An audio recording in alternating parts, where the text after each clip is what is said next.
ಪತ್ನಿಯೊಬ್ಬಳು ತನ್ನ ಪತಿಯ ಮೇಲೆ ಕಾಯ್ದ ಎಣ್ಣೆ ಸುರಿದು ಕೊಲೆಗೆ ಯತ್ನಿಸಿದ ಅಮಾನವೀಯ ಘಟನೆ ಬೆಳಗಾವಿ ತಾಲೂಕಿನ ಮಚ್ಚೆ ಗ್ರಾಮದ ರಾಮನಗರದಲ್ಲಿ ಬೆಳಕಿಗೆ ಬಂದಿದೆ. ಗಂಡನ ತಲೆಯ ಮೇಲೆ ಕಾಯ್ದ ಎಣ್ಣೆ ಸುರಿದು ಕೊಲೆಗೆ ಯತ್ನಿಸಿದ ಹೆಂಡತಿ.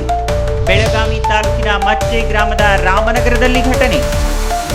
ತಾವು ಬದುಕಿನ ಮಧ್ಯೆ ಹೋರಾಡುತ್ತಿರುವ ಗಂಡ, ಪರಸ್ತ್ರೀಯೊಂದಿಗೆ ಗಂಡ ಸಂಬಂಧ ಹೊಂದಿದ್ದಾನೆಂದು ಸಂಶಯ.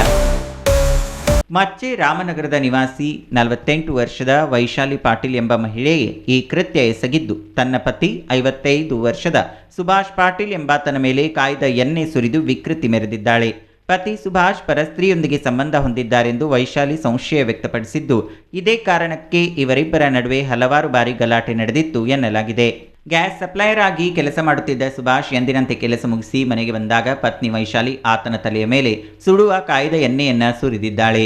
ಕಾಯ್ದ ಎಣ್ಣೆ ಸುರಿದ ಪರಿಣಾಮ ಸುಭಾಷ್ ಪಾಟೀಲ್ ದೇಹದ 60% ಭಾಗ ಸುಟ್ಟು ಗಂಭೀರ ಗಾಯಗೊಂಡಿದ್ದಾರೆ. ಪಾಪಿ ಹೆಂಡತಿಯ ಕ್ರೌರ್ಯದಿಂದಾಗಿ ಸುಭಾಷ್ ಪಾಟೀಲ್ ಅವರು ಸದ್ಯ ಸಾವು ಬದುಕಿನ ಮಧ್ಯೆ ಹೋರಾಡುತ್ತಿದ್ದಾರೆ. ಗಾಯಗೊಂಡ ಸುಭಾಷ್ ಅವರನ್ನು ಸ್ಥಳೀಯರ ಸಹಾಯದೊಂದಿಗೆ ತಕ್ಷಣ ಬೀಮ್ಸ್ ಸೂಪರ್ ಸ್ಪೆಷಾಲಿಟಿ ಆಸ್ಪತ್ರೆಗೆ ದಾಖಲಿಸಲಾಗಿದ್ದು, ಹೆಚ್ಚಿನ ಚಿಕಿತ್ಸೆಗಾಗಿ ಖಾಸಗಿ ಆಸ್ಪತ್ರೆಗೆ ಹೋಗುವಂತೆ ವೈದ್ಯರು ಸಲಹೆ ನೀಡಿದ್ದಾರೆ.